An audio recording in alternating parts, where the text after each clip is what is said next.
जय शिवराय मित्रांनो भेडवळची मांडणी संपूर्ण राज्यातील शेतकऱ्यांचं लक्ष लागून राहिलेला एक विषय। कारण हवामान विभागाचा अंदाज, स्कायमेट वेदरचा अंदाज, याचबरोबर शेतकऱ्यांना प्रतीक्षा असते ती म्हणजे या भेडवळच्या मांडणीची। भेडवळचं भाकीत, भेडवळची भविष्यवाणी प्रत्येक जण आपापल्या पद्धतीने पाहतो। काही जण याला अंधश्रद्धा म्हणतात, काही जण याला तेवढ्याच श्रद्धेने पाहतात आणि 100% एक तंतोतंत अंदाज किंवा शेतकऱ्यांना पिकाची पद्धती कशी ठेवावी, कुठल्या पिकाची लागवड करावी किंवा एकंदरीत हवामान कसं राहील याची मांडणी या भेडवळच्या मांडणीच्या माध्यमातून, एक भविष्य या भेडवळच्या मांडणीच्या माध्यमातून दिलं जातं। आणि यावर्षी सुद्धा नाना प्रकारच्या बातम्या शेतकऱ्यांना घाबरवणाऱ्या जरी आलेल्या असल्या तरी भेडवळची भविष्यवाणी मात्र शेतकऱ्यांना दिलासा देणारीच आलेली आहे। एकंदरीत भारतीय हवामान विभागाच्या माध्यमातून सुद्धा शेतकऱ्यांना दिलासाच दिलेला आहे, परंतु तो दिलासा चुकीच्या पद्धतीने लोकांसमोर मांडला जातोय। पूर्ण देशाचं चित्र हे महाराष्ट्रावरती लादलं जातंय। आपण भारतीय हवामान विभागाचा अंदाज पाहिला होता त्यावेळी सुद्धा सांगितलं होतं की साधारणपणे जुलै, ऑगस्ट आणि सप्टेंबर या कालावधीमध्ये महाराष्ट्रामध्ये पोषक पाऊस असू शकतो। शेतकऱ्यांना जास्तही पाऊस नकोय, शेतकऱ्यांना कमीही पाऊस नकोय आणि असाच एक अपेक्षित पाऊस यावर्षी शेतकऱ्यांना मिळू शकतो। मित्रांनो, 370 वर्षाची परंपरा असलेली भेडवळची मांडणी आणि या भेडवळच्या मांडणीच्या माध्यमातून जून मध्ये उशिरा पावसाचे संकेत देण्यात आलेले आहेत। आणि एकंदरीत उशिरा पाऊस सुरू होणार असल्यामुळे आपण जर पाहिलं तर जी काही पिकं असतील ज्याच्यामध्ये सोयाबीन असेल, आता सोयाबीन जर उशिरा पेरणी झाली तर दुबार पेरणी होऊ शकते, पुन्हा त्याच्या काढणीच्या टायमाला पाऊस झाला तर नुकसान होऊ शकतं। म्हणजे एकंदरीत सोयाबीन सारखी जी पिकं आहेत या पिकांसाठी यावर्षी पोषक वातावरण नसणार आहे।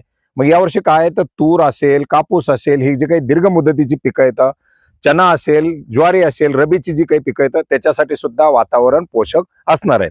जुलैमध्ये पावसामध्ये वाढ होईल अशा प्रकारे सांगण्यात आलेले। जुलैमध्ये पाऊस हा संपूर्ण महाराष्ट्रामध्ये चांगलाच राहणार आहे, परंतु सप्टेंबर आणि ऑगस्ट या महिन्यामध्ये जे काही पावसाचे भाग असतात, ज्या ठिकाणी मान्सूनचा पाऊस खूप होतो त्या भागामध्ये पावसाचं प्रमाण कमी होईल। परंतु महाराष्ट्राचा उर्वरित जो काही भाग आहे पर्जन्य छायेचा किंवा ज्या भागामध्ये मान्सूनचा पाऊस कमी असतो त्या भागामध्ये मात्र पावसाचं प्रमाण वाढू शकतं।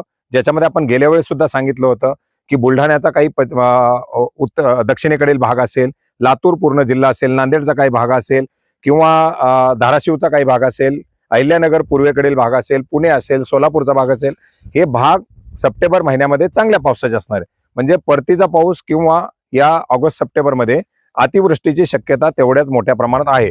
आणि भेडवळच्या मांडणीच्या माध्यमातून सुद्धा ऑगस्ट आणि सप्टेंबरमध्ये चांगल्या पावसाचे संकेत देण्यात आलेले आहेत। आता चांगल्या पावसाला जर तुम्ही पुन्हा आणखीन जर काही अतिवृष्टीसारखं समजत असाल तर ती चूक आहे। परंतु याच्यानंतर सुद्धा ऑक्टोबर नोव्हेंबर महिन्यामध्ये जर अल निनोचा प्रभाव असेल तर 100% अतिवृष्टी, अवकाळी पाऊस हा होऊ शकतो।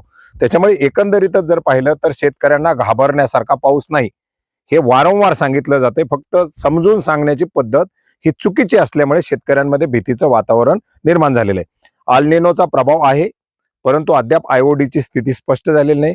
आयओडीची स्थिती जर पोषक असेल तर पाऊस हा चांगला राहणार आहे। आणि एकंदरीत 370 वर्षाची असलेली परंपरा, संपूर्ण शेतकऱ्यांचं असलेलं श्रद्धास्थान, ही भेडवळची मांडणी अखेर मांडण्यात आलेली, त्याचा डाटा समोर आलेला आहे। आणि याच्या माध्यमातून सुद्धा जुलैमध्ये आणि ऑगस्ट सप्टेंबरमध्ये चांगला पाऊस राहण्याच्या शक्यता वर्तवण्यात आल्या आहे। एकंदरीत फक्त आता जूनमध्ये उशिरा पाऊस आणि कमी पाऊस असल्यामुळे जे काही शेतकरी पेरण्या करतील या पेरणीला मात्र बाधा होण्याची शक्यता आहे किंवा शेतकऱ्यांना उशिरा पेरणी करावी लागेल या मात्र शक्यता नाकारता येत नाहीत। आणि त्याच अनुषंगाने शेतकऱ्यांनी आपल्या पुढील जे काही पीक लागवडीच्या परिस्थिती असतील किंवा पीक लागवडीचे जे काही हालचाली असतील त्या या ठिकाणी कराव्यात, अशा प्रकारचं आव्हान त्यांच्या माध्यमातून करण्यात आलेलं आहे। आपण सुद्धा तेच आव्हान करू की पेरणी करत असताना यावर्षी कृषी विभागाच्या ज्या काही सूचना येतील त्या सूचनाचं तंतोतंत पालन करा, जेणेकरून तुमचंही नुकसान होणार नाही आणि हवामान विभाग ज्या पद्धतीने सांगते त्या पद्धतीने तुम्हाला पुढे वाटचाल करता येणार आहे।